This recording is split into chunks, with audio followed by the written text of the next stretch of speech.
and today I'm interviewing Chef Dennis Litley, and I wanted to tell you some more things about him that you may not know. Many of you know him, but today we're going to focus on him. You can answer your questions in the comment area, and then we will get to those later.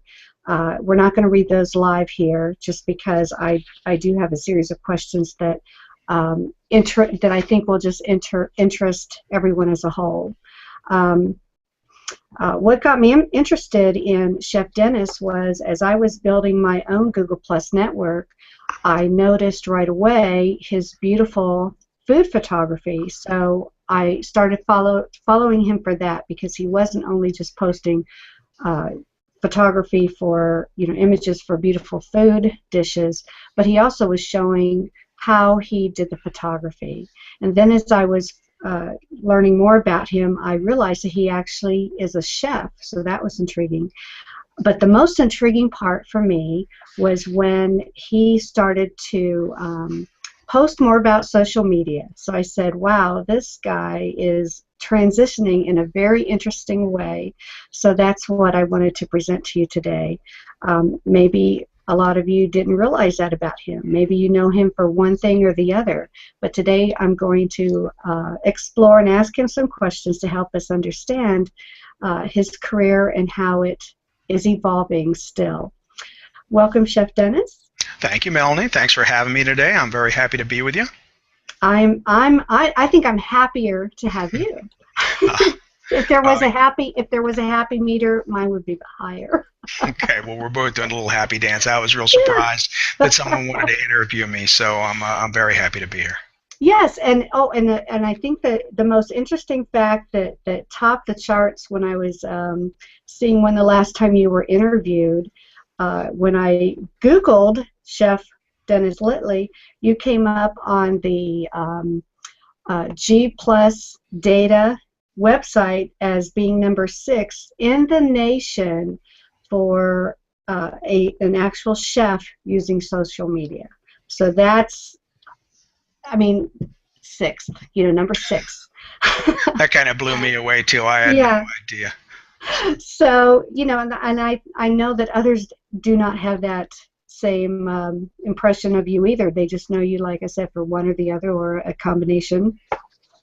So we have an hour, and I wanted to start out with just some basic questions and see where we go from there.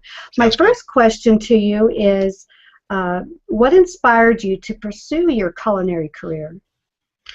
Well, it started early on in my life. I love to eat, which is quite apparent, by what I do, and just I think of the foods that I create and the fact that the size of I am too. I love to eat.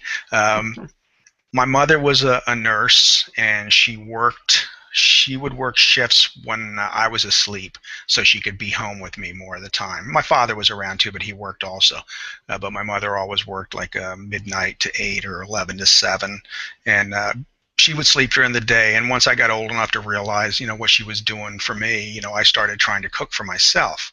So, the fact that I enjoyed eating started me thinking about cooking. And at the same time, there was a television show on, and Graham Kerr was the Galloping Gourmet. Yes.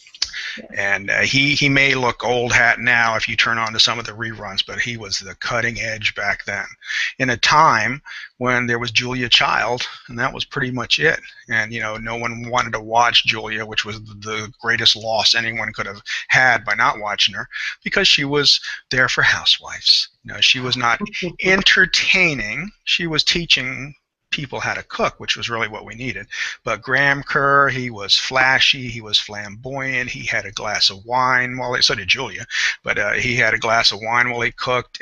But what really struck me the most was when he would pull people down from the audience to taste the foods he made, they would actually moan and almost swoon at the flavors and what they were doing. And the expressions on their faces were priceless. And I started thinking then, what an incredible way to make a living. Just doing that for people. So that's what really got me motivated and started. And then there was a lot of things that happened, when you're younger during your life to change your path a few times before I finally got back on it. Yeah, I remember those shows. I remember those shows. I think what was more appealing with Graham is because, he was the exotic, and he could be more interactive with his audience, you Yeah. know. So I think that was the appeal. The next question I have, has there been any dish that you could not or would not prepare? I have pretty much prepared anything I've tried to prepare. If you're asking for failures, I can't make a decent pan of cornbread to save my life. I don't know why. It just never quite comes out the way I want it to come out. It's too crumbly, or it's too dry, or it's just I just have had a hard time with cornbread. And Americana cooking, I've never spent a lot of time on that.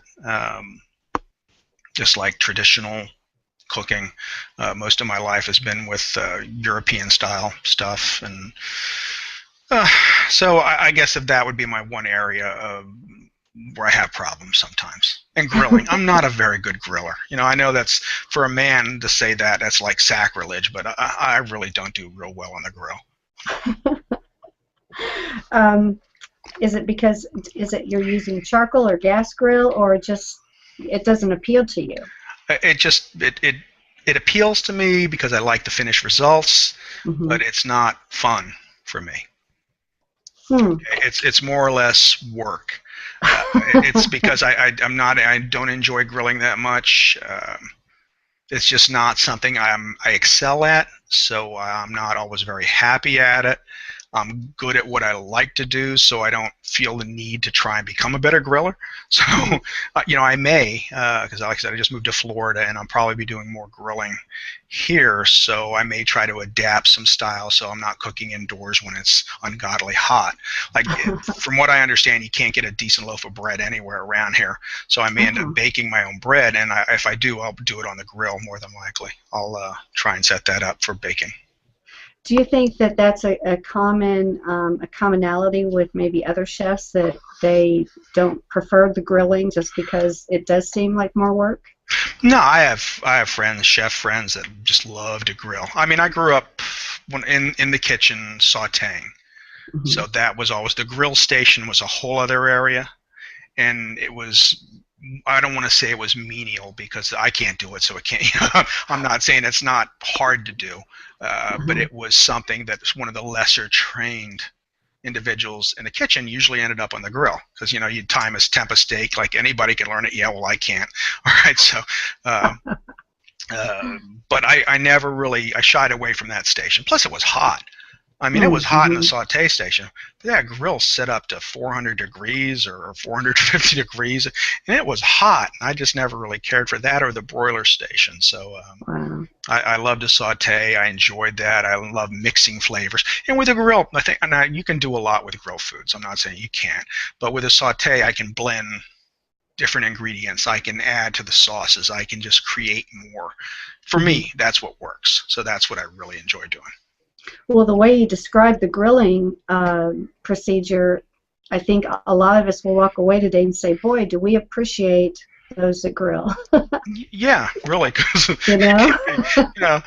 it can be fun for those that really enjoy it. Like I said, I have friends that are chefs that just excel at anything grilled. And the newer kitchens that are coming about have more grills built into them, and real grills, not ones that we used to have, when I was in the kitchen. So it becomes more part of their regiment of what they make. So they've learned to enjoy it a little bit more, I think. So. Well, that I really like that exploration. Has there been any dish that that you actually started out to make that you failed and then you succeeded through practice? Many dishes. When I first started learning to bake, I worked at a restaurant that got sold, and I was kind of sold along with it. And I asked the new owner what we were doing for desserts, and it was like, "Oh, chef, that's up to you." And I'm like, "Oh, crap," because I had never baked anything. So I went and I still I actually bought a new copy of it. I had worn out my old one. Is the Good Housekeeping Illustrated Cookbook, desserts cookbook, because it had pictures, it had color glossy pictures, and I could see what it was supposed to look like. So I spent my mornings learning to bake, and if it didn't come out, it never happened. And I would just start again. So the So, restaurant didn't have desserts that night. oh no, they had desserts. It just meant I tried it again, but the first one never happened. No one saw the failure. I never started talking about failures or showing failures until I started blogging. And then for some reason, because before then, like as a chef, you guarded your recipes. Today's chefs are very free and open with their recipes. Mm-hmm. And when I started blogging, I said, I want people to be able to make this so it comes out really, really good. Mm-hmm. So I started really making sure my recipes were good, they were intact, that they would work, kind of a thing. But back in those days, we never told anybody what went in anything. We never showed our failures. So now I said, well, this didn't come out, and then I learned I had to do this to it, so you don't make the same mistake. So from blogging, I started learning to share my mistakes and failures, where before no, I didn't have any failures. Did you see it? I don't see it. It didn't happen. Just don't look in the trash. One of the funniest things, though, was I was doing a seminar way back in the days of film photography. I was also a film photographer when I was cooking, and the guy I worked for had me go as his photography assistant and for the seminar, and also I did the cooking. Well, I had a big restaurant owner from the area I was working in on the trip.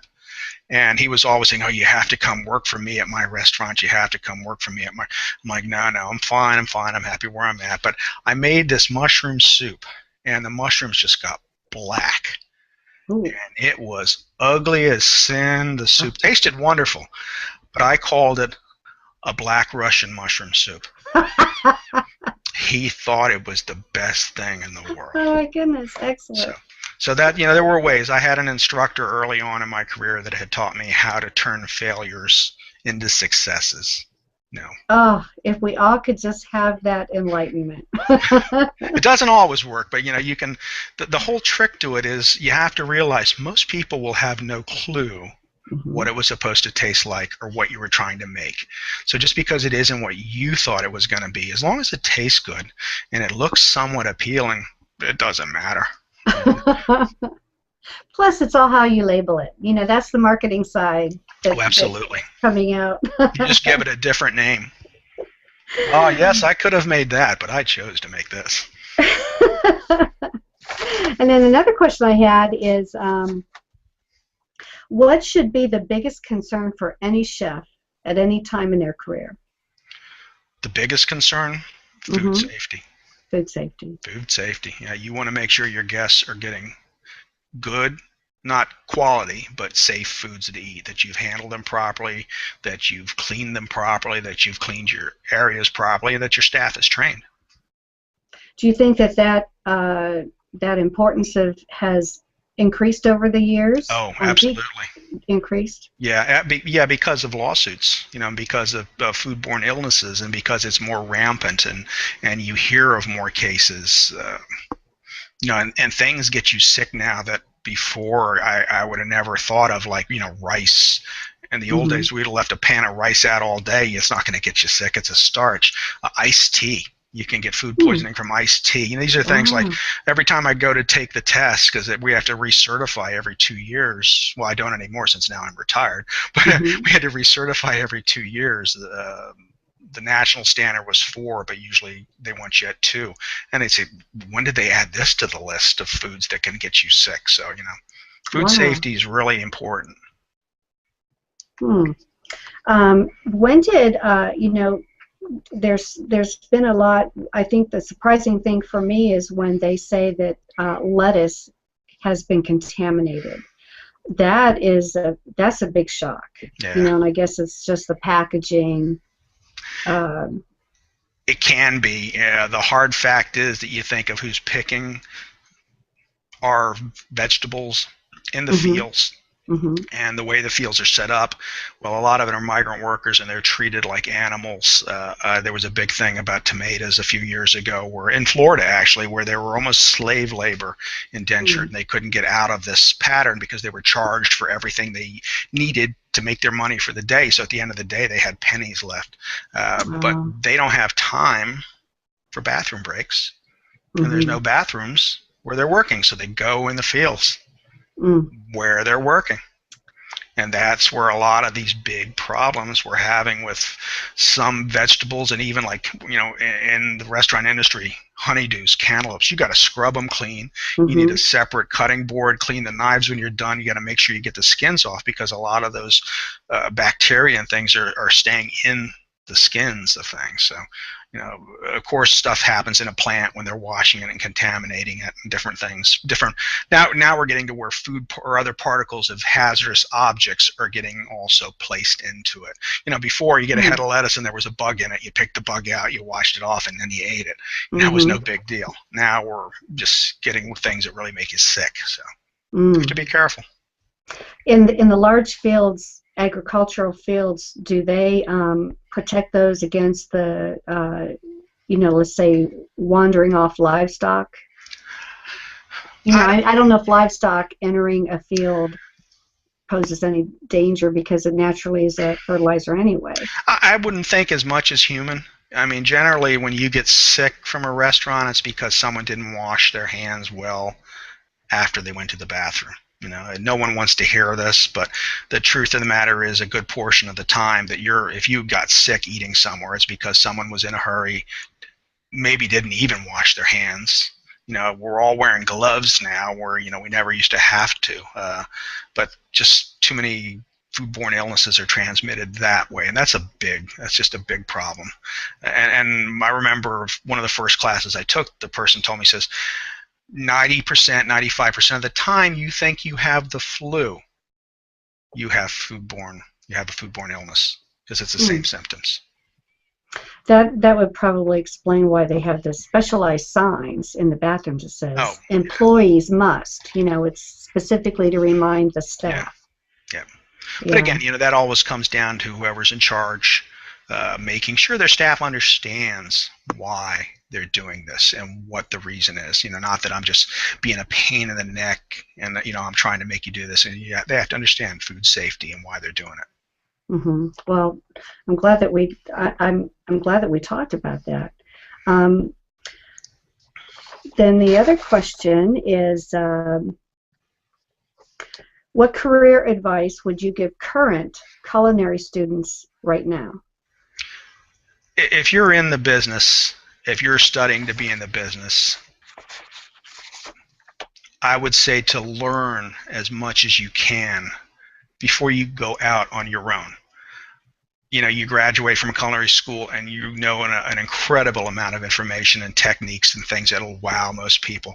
Don't be in such a hurry to go off and start your own business, or to start at the top. Go somewhere that you respect, and be an apprentice type position. Be in that position where you can really learn from someone who can teach you learn different cuisines, learn how to blend things together, and really get in touch with the food. Because in culinary school, I remember where I went to school, where I got my business degree. They had just started a culinary school when I started. And they asked us a question one day. It was, what can a culinary student make in a half an hour? And I raised my hand and I said, a mess. I says, you give them all day and they can wow you beyond belief. But it says, you just tell them a half an hour, when they have not learned the reality of a working kitchen. And they're still in the land. Now, granted, their classes are very stressful and push, but it's two different animals. When you're making food for people that are paying you, and it has to be out in a timely fashion, there's a lot of different things that go into it. But just, really learn your profession, understand your profession, get good at it, and learn to really love what you're doing. Who would not be a good candidate for culinary career? The only one that, if you're doing it just for money or fame, because you're not going to get either, more than likely, if that's what you're looking for. It's being in the right place at the right time, just like with anything else that makes you famous. Just be happy with what you're doing and really love what you're doing. My mother was not a great cook because she didn't love to cook. Yeah. She never got that part of it. People that are really amazing, even home cooks. I've seen home cooks that make better meals than some of the chefs I've worked with because they love to cook. They love Hmm. food. They understand food. They enjoy being in the kitchen. And if you don't enjoy being in the kitchen, that's just it's going to be the worst career of your life. So You'll want to get out real fast, I yeah, would yeah. take it. Um, and then when you are not preparing the food yourself, where and what do you like to eat? Um, I like to eat mostly Italian. I just really love Italian food, and I can eat pasta every day, which is probably a bad thing. But I mean, cheese. If you took away pasta and cheese from me, you might as well just put me to sleep because you've ruined my life. Um, I like to eat barbecued stuff, maybe because I don't make them. Uh-huh. Um, but I just like to eat things that are prepared well. I love sauces, nothing too crazy, but I like pretty food.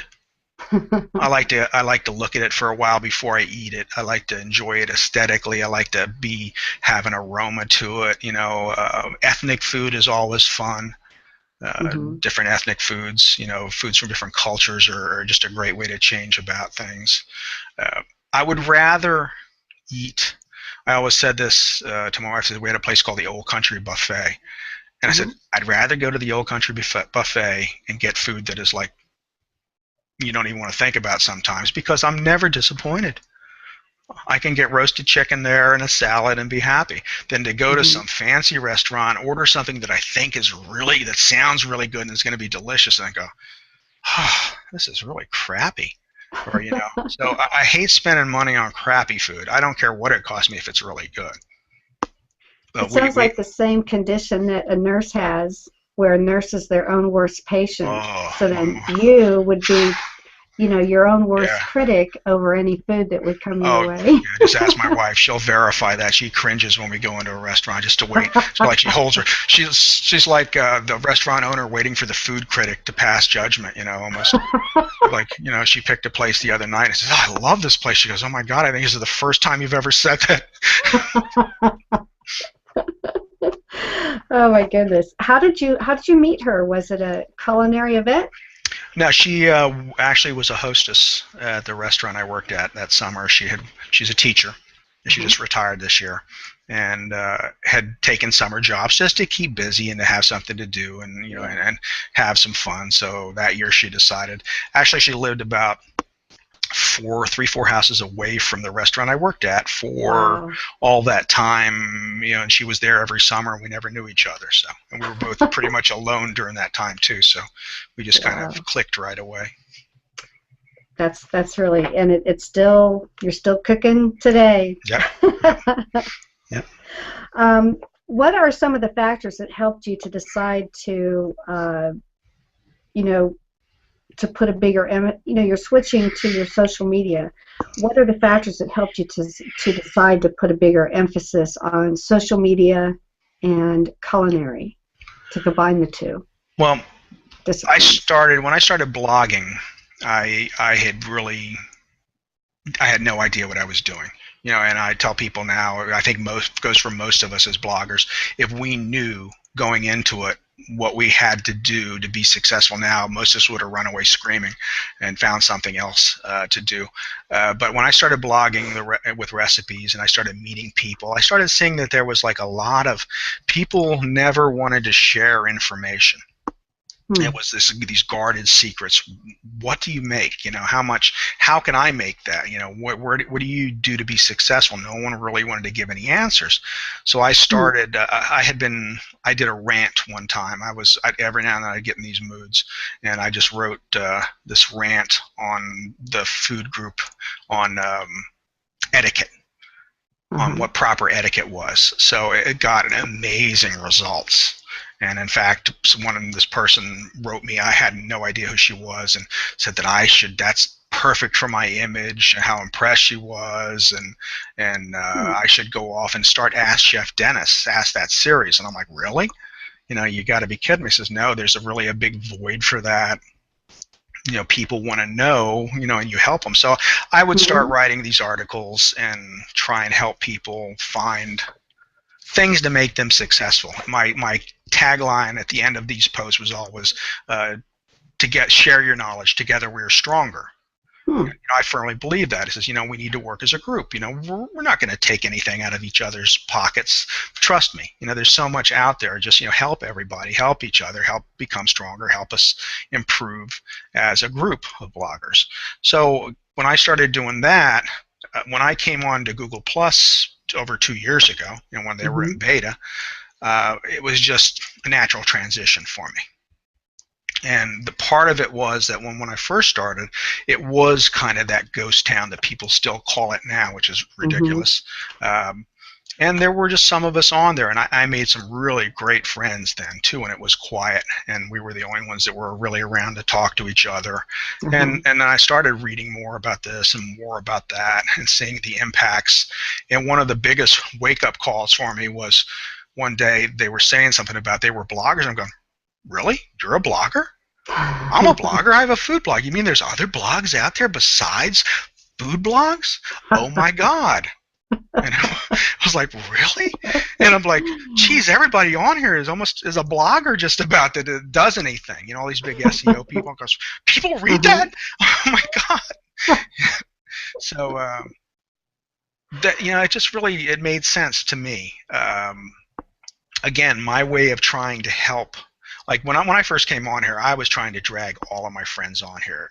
Some of them came right away and drank the Kool-Aid and understood. Others to today go, I don't see why I have to do this, and I just want to bang my head against a cement wall going, I'm so tired of explaining this to you. Don't do it. Please stay on Facebook. Don't do it anymore. Leave me alone. Leave Google Plus alone. Stop whining and complaining.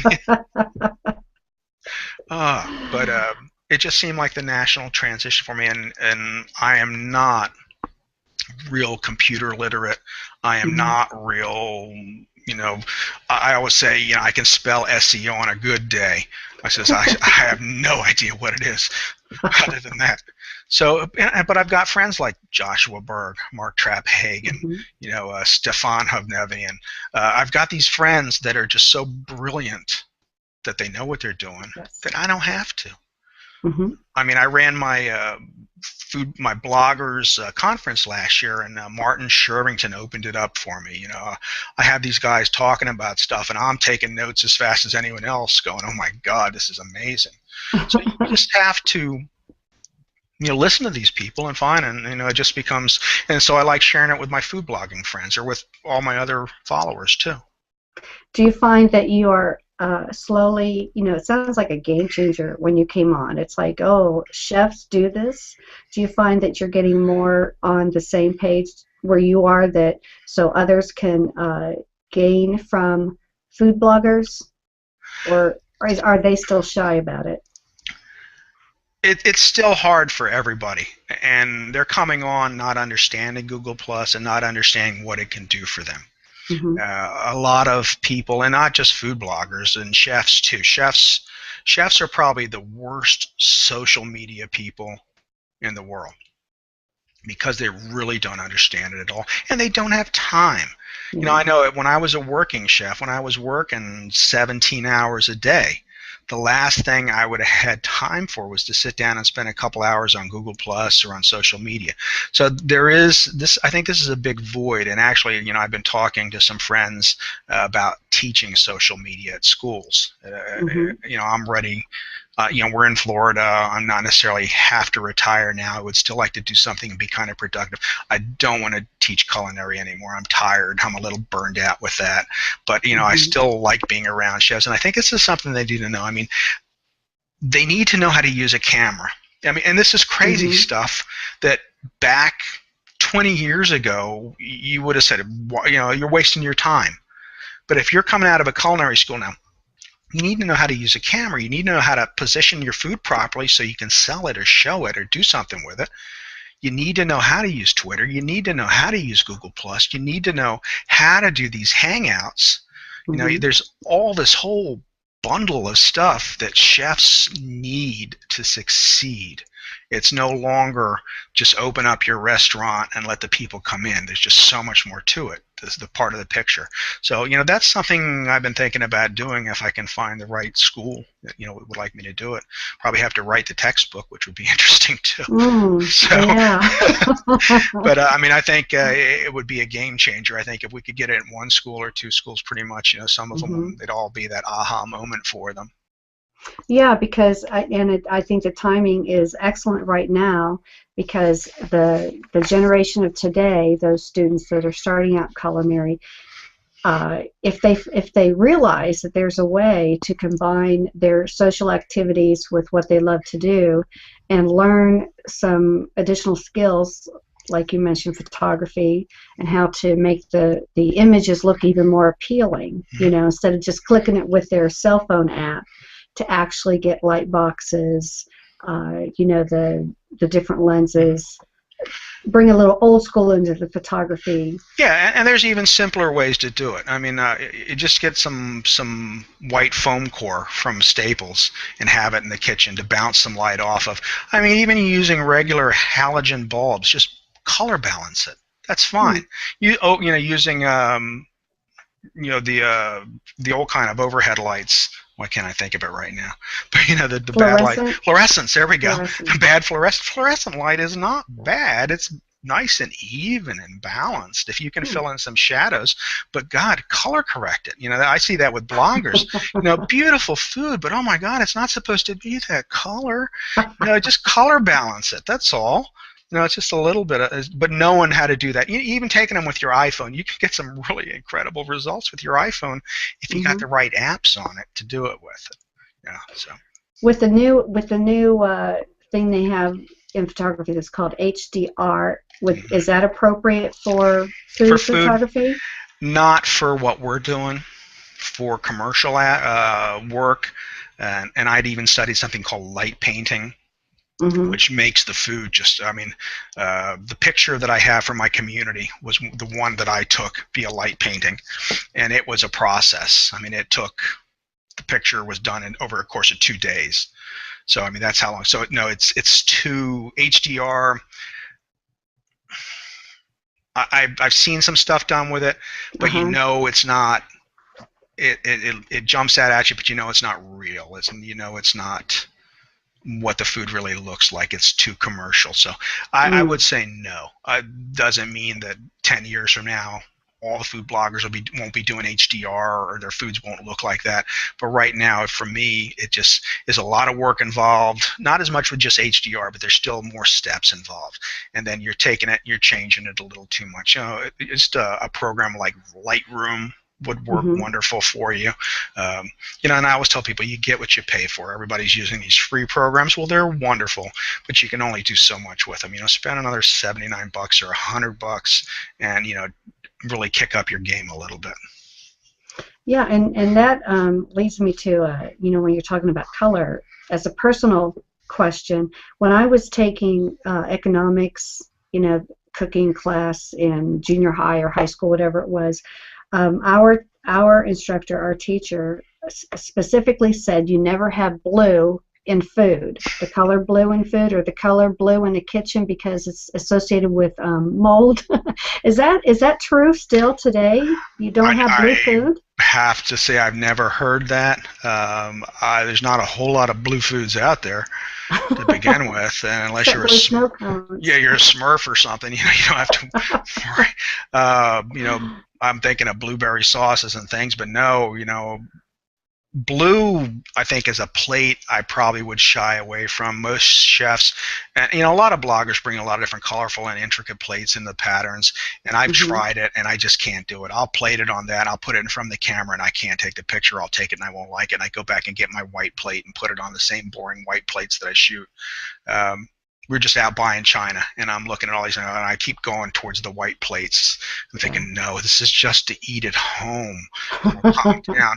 But I don't know about blue so much. I think blue as a color in photography does cast some different light onto things, and I would Mm-hmm. probably stay away from blue or green, or even in walls. Being careful if you're photographing in rooms that have those color walls or even yellow walls.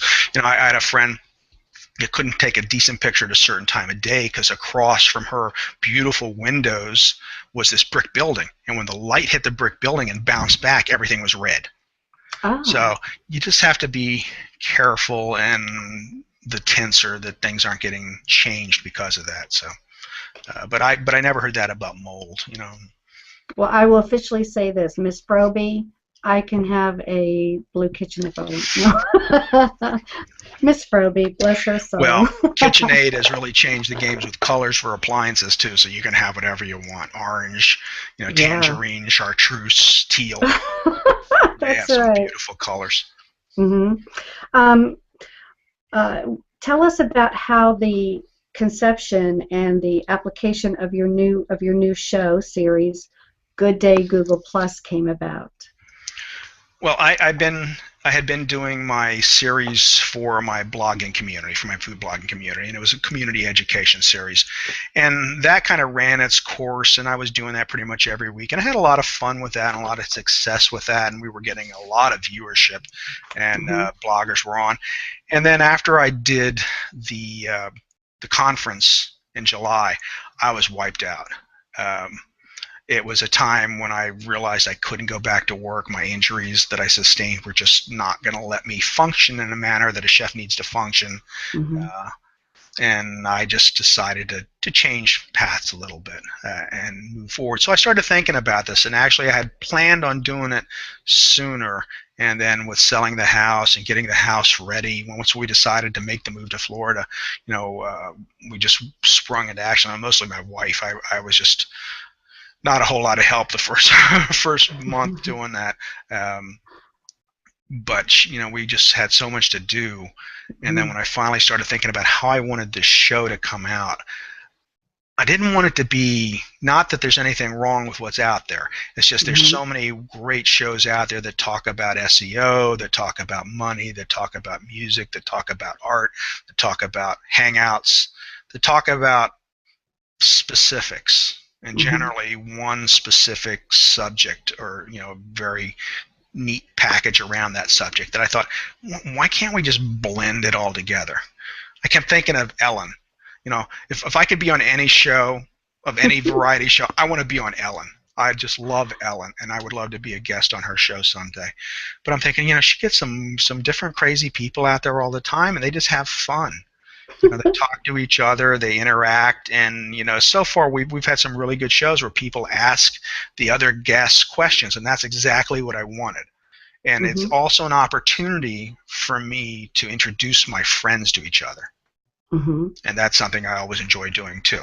So you may not have known this person, and that person may not have known the other person, but now you do. And so now all of a sudden our circles start to interact, they start to connect, and it's kind of like that old shampoo commercial where I told one friend and they told two friends and they told four friends and they told, so it's like it's helping me because Hmm. their friends are now going to become some of my friends. My friends are going to become some of their friends. So it's a win-win for everybody. I'm providing more of a variety kind of show. Maybe Hmm. not for everybody. If you want to come just to learn something, well, there's other shows out there. If you want to come learn something and laugh a little and see people being real people Hmm. and not just who we think they're supposed to be, but maybe Yeah. just letting their guard down a little bit and having a good time, then this is the show for you. Well, you knew what my last question was. I'm not at my last question, but I'm jumping to it. Okay. And it reads, what TV talk show would you like to be on? I give you a Oh, there choice we of go. four. And it was David Letterman, The Today Show, Ellen DeGeneres, or Jay Leno. Well, it was And definitely Ellen. it's Ellen. So, Yeah. Ellen, Yeah. get him on the Yeah, I show. would love to. Yeah, What I'm would what available. would you say to her? What would you say to her? To Well, Ellen? if she had me on, Yeah. I I have to cook her something. I don't know. I'd have to think of it. Uh, Oh. I think we just have fun talking. Mm-hmm. That's all. Her telling stories and stuff. I'm sure she's got questions about the kitchen, But again, I'm not one of these celebrity chefs. I'm kind of old now. I'm not as pretty as I used to be. And they have all these dignified, pretty chefs out there now. So, but I'm sure we could have some fun. I could make her something good to eat. I could make her my famous buffalo wings. I don't know if she eats chicken. I have to check, but. Yeah. Well, Ellen, have him on so he can cook for you. Yeah. Now, how do you feel that that food bloggers can best combine what they do with social media? How do they do it? That's a hard question because social media to everyone means something different. And they have the ones that they like. I've always told people, I preach the gospel of Google, nonstop. I'd stop strangers on the street corner. I try to work Google into the conversation almost everywhere I go. But people love Twitter. Still not sure why. People love Facebook, and I can kind of understand that. But I've never had the kind of interaction on Facebook that I get from Google+. But bloggers have to figure out now what's important to them, especially with the changes Google has made. And I hate to say I told you so, but we knew this was coming. I spoke at some conferences this summer, and one of the things I would say is Google isn't going to fail. Okay, they're not going away. So get over it.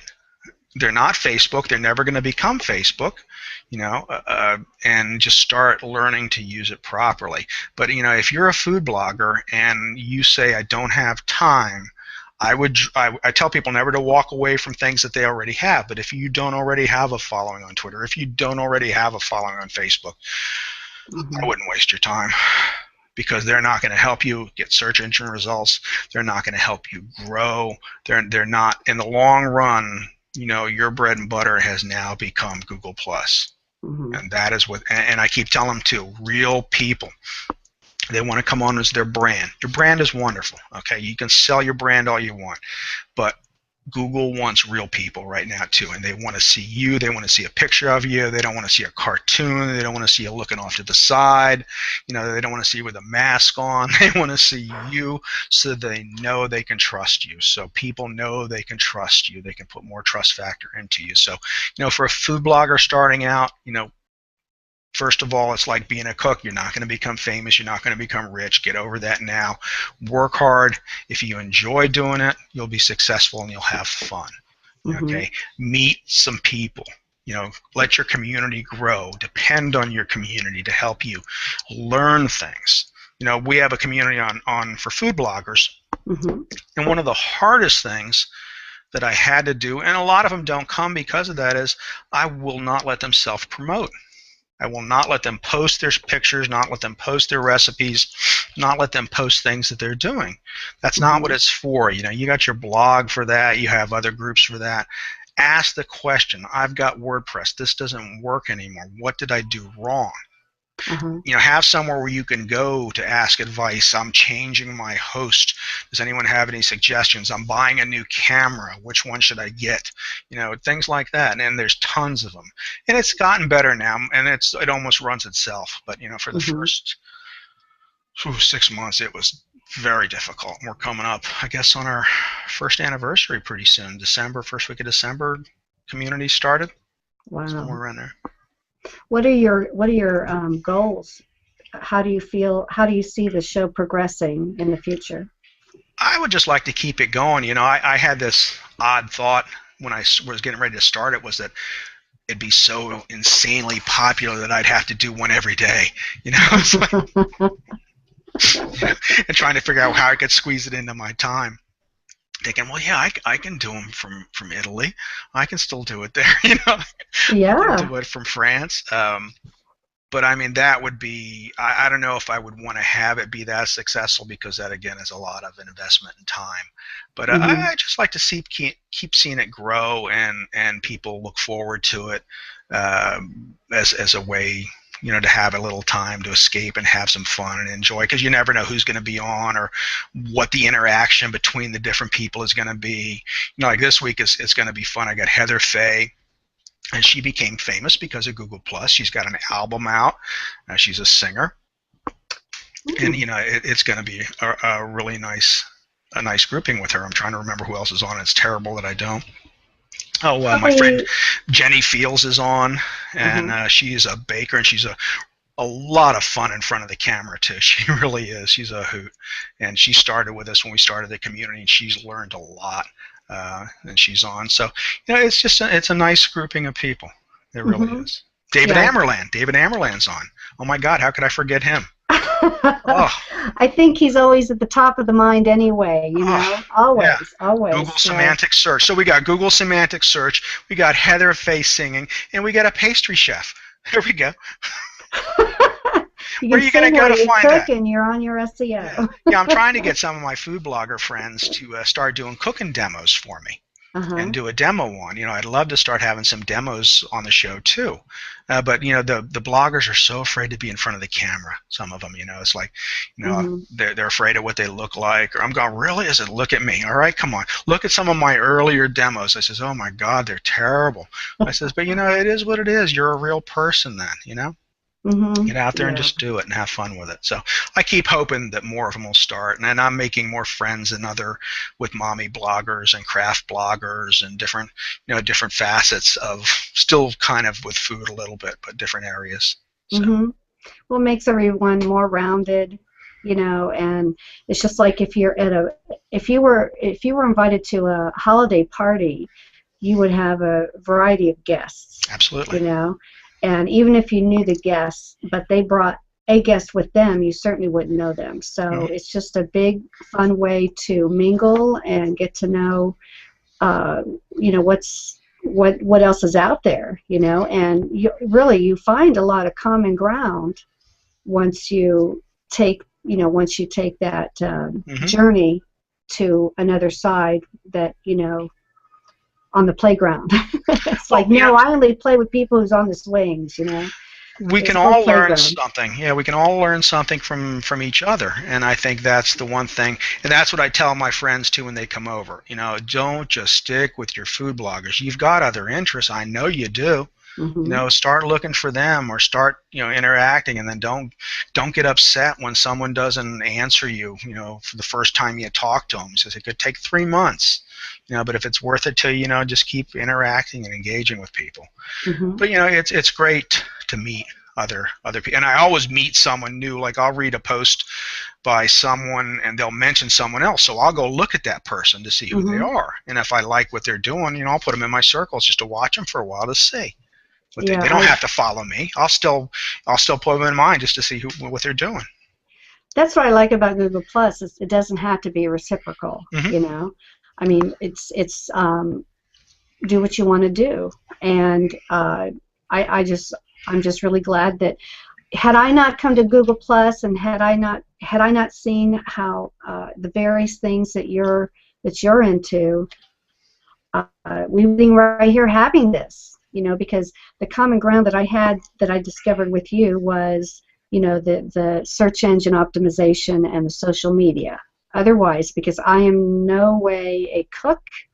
I like to cook, hate to bake, but my cooking days for the family, I don't have to do that anymore. It's just myself and my husband. So, we just I just personally don't like it. I just can't do it.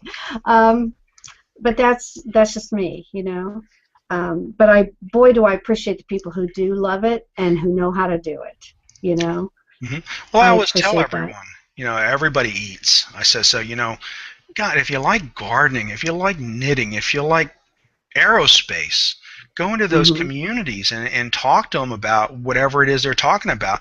When they go to look at your profile, all of a sudden they go, oh, look, they have a blog. And they'll go to it. Then they'll see food. Then you've got a new reader, and they'll tell the rest of their friends that have no idea how to cook that, this person I know has. That's how I get, most of my comments anymore are from search engine traffic. It's amazing. It used to be just from bloggers. Like we always played a game of commenting on each other's blog. And now, I'll I'll still get some from my friends that stop by, but a lot of them are just from people that are actually trying the recipe and it works. And oh God, I love to hear that. It's the best they ever. I make a tiramisu that would just blows people away. And it's not that difficult. It really isn't. I used to teach it in a class. It took about 40 minutes to teach. That's about it. Easy to make.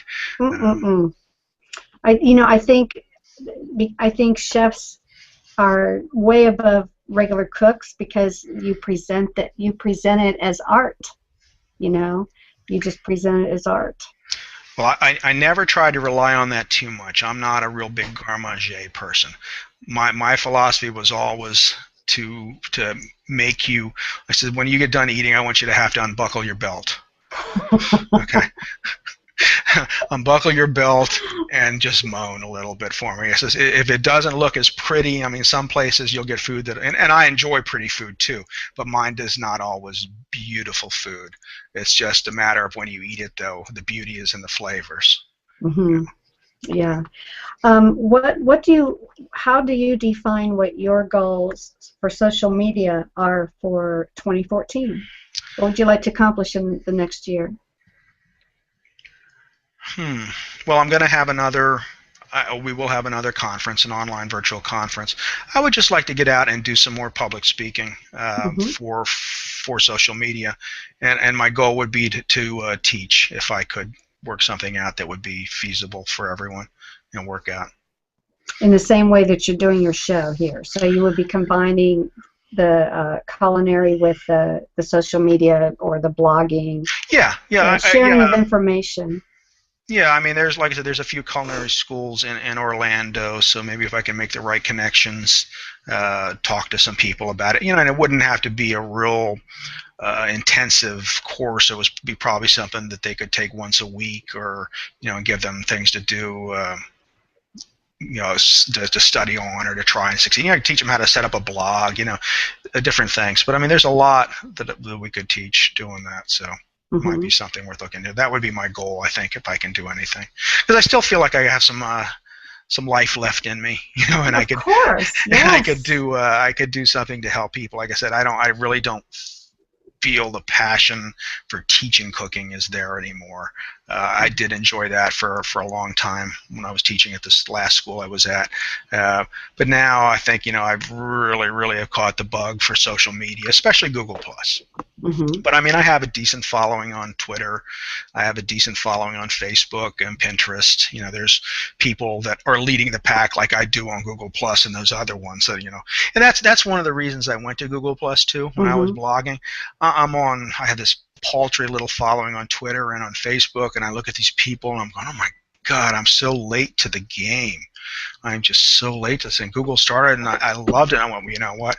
I'm doing this. The worst thing that's going to happen is it won't work, and I don't really see that happening. I don't know if I really knew it was going to evolve into this right away. After about a year, I went, oh, no, this is going to be it. I was talking to someone from Google, and they said, Dennis, we don't want to be the biggest social media group in the world. That's not our goal. Our goal is to integrate ourselves into every aspect of your life. And that it is. And I just went, can you just put the chip in right now, please? Just put it in. I got it. I'm ready. I am too, I think. I think we're all going down through the cattle path. Happily. Yeah, I drank the Kool-Aid a long time ago. I'm ready. Well, I heard you mention the other social channels they can find you on. There was Facebook and Twitter. Are you LinkedIn? Yes. Yeah, I am in LinkedIn, and I do have a pretty substantial, group of connections. I don't want to call them followers, connections on LinkedIn. And every now and then I get something on LinkedIn. And I think it's a valuable tool. Any place that you are and you have a presence that doesn't require a lot of work, I think is a wonderful thing. And I must get maybe any more 5 to 10 a day. People want to add me into their link, and I have got maybe 1,200 right now, which I think for LinkedIn is pretty good. So, it's nowhere near the other ones, but yeah, I'm on that. I used to do Stumble Upon, but that kind of fell by the wayside. Of course, I have YouTube now, thanks to Google, since it's part of Yeah. them. And I tried Reddit. I didn't understand it. Hmm. And I would love to learn more about it. I don't have time for it, but I mean, I still would like to understand it a little bit more. And what else do I do? Those are the major ones, I think. Pinterest has been very good to me. Hmm. Yeah, I think those that you really should just focus on the ones that give you your, the ROI, the return on Yeah. investment. And if it's just, and I have a cat over here that, Hmm. anyway, I'm not going to throw her against the room because PETA will be calling me. Uh, but yeah, you should just focus on any channel that's working for you Yeah. and then grow from there. Yeah, You know. absolutely. If you're big on Twitter, I have friends that are huge on Twitter but don't really have a following on Google Plus. Well, Hmm. just need to apply a little of that same enthusiasm over here. And remember, you can have 100,000 followers on Twitter. Well, guess what? It's not getting you to page 10 of the search engine traffic. It's not helping you at all. At Yeah. all, and you'll find yourself coming up higher and higher on it, for the more time that you do spend on Google and the more time things you do. I'm trying something new too on Google Plus. I've been posting entire recipes and Hmm. instructions. That's something that as a food blogger, it's like gasp. We fight that all the time with people stealing our stuff and doing Uh, that, because then we don't get the traffic back to our blog. yeah. So Yeah. I've decided, I don't do it all the time, but I've decided to try and do it like once a week now or something and post. I just posted my pumpkin crunch cake because Thanksgiving's coming, and that is Hmm. probably one of the biggest, my most successful things I've ever done on my blog. And it came originally, I adapted it some, but it came from the Good Housekeeping Illustrated Cookbook. Oh my goodness. Yeah. Yeah. Speaking of Thanksgiving, is there any? What would be the best way to make a turkey? To present a turkey that's so different and unique instead of the traditional way we know. Oh, that's a Is hard there like question a for me. is there like a sesame turkey or an Italian turkey? No, because Yeah. you can brine it. Brining helps a turkey. It helps keep it moisture. And that's just soaking it really in a salt solution with spices and different flavors. When it comes to turkey, I'm really boring. I'm a traditionalist. Again, because I'm not real big on Americana, but I know what I like. Mhm. Um, I still make a giblet stuffing. I use potato bread for my stuffing because I think it's the best. I still stuff the turkey even though I know it's wrong and you can get sick from it. Yeah. But it's still the best stuffing you'll ever eat coming out of the cavity. I just make sure Mhm. I clean it real well. I try to keep the temperatures as best I can. But slow cooking a turkey, roasting it, I rub mine down with olive oil. I'll put butter under the skin. I season it up with salt and pepper. I don't get crazy. Uh, and I roast it. I slow roast it. You're going to keep it covered. Once you get some color to it, cover it up, uncover it towards the end. The most important thing, and I think pretty much everybody knows this, is to let that turkey sit for a good half hour before you cut it. Mhm. Just to let all the juices go back to where they belong. Because if you cut it while it's too hot, all the juice comes out of it, and then you get that dry turkey. The other thing is get a meat thermometer. Really Mhm. invest on a thermometer, a digital thermometer, and make sure that it's at the right temperature because poultry is really susceptible, to getting people sick through the cross contamination. Even when you're not clean, make sure you clean the kitchen after you have the turkey out. Clean your sink, wash your hands, clean the cutting board, bleach, solutions, Mhm. something to really sanitize it because cross contamination is real bad. But you don't want to get people sick from the poultry not being cooked all the way either. So that's a biggie. And it's good to have to test temperatures. 165, a little over 165. Also remember that when you take meat out of an oven, if it's thick enough, it's going to increase 10 degrees. So Hmm. if you take that turkey out at about 160, it's going to go up to about 170. You're safe. So Because it's going to continue the the meat continues to momentum of cook. Yeah, heating up. it's Yeah. still cooking while you take it out. Like if you take a roast out of the oven, say Uh-huh. you're always trying to get a medium rare roast and you take it out at 145, which would be, perfect. Well, it's going to be 155 by the time it sits. So take it out at Well, 135, and let it get that extra 10 degrees while it sits. That is a great secret. And again, So you know, shared, yeah. yeah, and let it set. You know, same thing with a steak. If you get a really nice, thick, beautiful porterhouse or something, and you cook it, you know, before you give it to the person to cut, let it sit and let it rest for a few minutes. And you know, because then the juices go back into it, and it's going to be a much better eating steak. It won't seem as tough. It won't seem as dry. Boy, that explains a whole lot. I can, that makes sense now. And also, when you're cooking meat, if you Uh-huh. can get the meat a little closer to room temperature before you start cooking, especially Oh, poultry, let uh-huh. it warm up a little before you start cooking it, and you're always better off that way too. Okay. I love those tips. I love that. Maybe I'll do some more cooking because now I know some secrets. We are at our final question, Okay. and that is, do you have a culinary idol that you would love to meet Well, Graham today, Kerr. right now? I Well, would he love has to to. be alive. I think he still is. Oh, is he really? I Oh, yeah sorry, yeah. Graham. Last I heard, you know, Trina was on her deathbed at one point, and she went in. He went in to say goodbye to her, and that's when he changed his entire style of cooking, and he went to healthy cooking. Now, you know, Graham was once listed as the most dangerous man in America by the American Heart Association.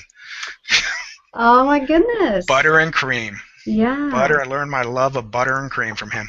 But you know, he would be probably the person that I would enjoy meeting most of all, just to thank him. Julia's Uh-huh. gone, so of course, you know, I can't meet Julia. But maybe Yeah. Jacques Pepin, because he spent so much time with Julia. Uh-huh. He's really cool too. Wow. Well, Yeah. whew, I apologize, Graham, if you ever watch this. I'm I really, hope he's still I alive. am. Somebody Google that really fast. Yeah. um, well, Chef, we are out of our time, and it has been the most enjoyable hour. I loved focusing on just you. You know, Thank you.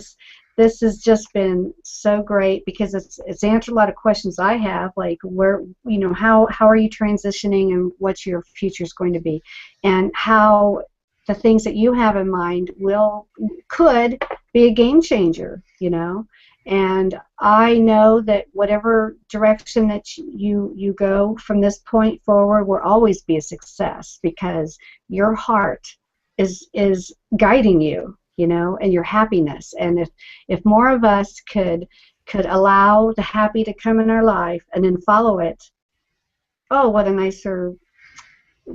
a more pleasant existence we all would have, you Yep, know. I am truly blessed. So thank you. Well, in closing, please tell us some of your web addresses, like maybe Okay. your Twitter handle. Tell us some of those. Well, I've tried to bring them closer together. My web address is www.askchefdennis.com. .net Mm-hmm. or .org. .com is a real one, but I bought all of them so that nobody else could take them. My Yeah. Twitter handle is Ask Chef Dennis. Mm-hmm. And I believe my Facebook page is Ask Chef Dennis, or just Dennis Litley is my personal page. Mm-hmm. And my Pinterest should be Chef Dennis Litley, or Chef, I forget now. But generally, Okay. and they all have little social media buttons on my blog, so if you go over to that and you click on them, it'll take you to all my pages too. Oh, and Well, I am on Instagram.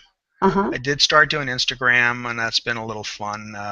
Mostly it's just pictures of food when I go out and eat. Nothing real exciting. And I do Foursquare, but that's another one. I just do it while I'm waiting for my food to come. Here I am. I have nothing else to do, so I'll do Foursquare. But yeah, if you just look for Ask Chef Dennis, or you Google that, or stop on my blog, that's the one thing you can remember. And then you gave us a teaser for this Friday's show. Do you have a teaser for us next week? A blog entry that you're doing? Do you think that far ahead or are you more spontaneous? No, I do have them, but I ask so many people and I try and pull them together. Sometimes it's like the couple of days before getting everybody to agree. I do have, trying to think of who I have lined up. I do have a couple lined up for next week, but they escape me. I'm trying to get my friend Isabel from Family Foodie, who has created this Sunday supper movement. I'm trying to get her to come on with me and talk about that. She has just been amazing, and she ran an incredible conference down here in Florida, and I got to meet her in person last year. But she's trying to bring the the family back together to the dinner table for Sunday supper. So I'd love to have her on next week. So Isabel, you know, please, let's do this. You live in Tampa. I'm close. Come on. We can do this. Yeah, meet face to face too while you're at it. And then Yeah, we've already met face to face. Oh, good. We're close enough now. Yeah. Well, thank you so much, Chef Dennis, and we will see you online all over. And thank you to our viewers. And any questions you've asked will be followed through with either myself, if I'm qualified to answer your question, or Chef Dennis, or both. Who knows? Thank you very much. And this has been Meloney Hall with Big Uptick Social Marketing. Thank you. Bye-bye.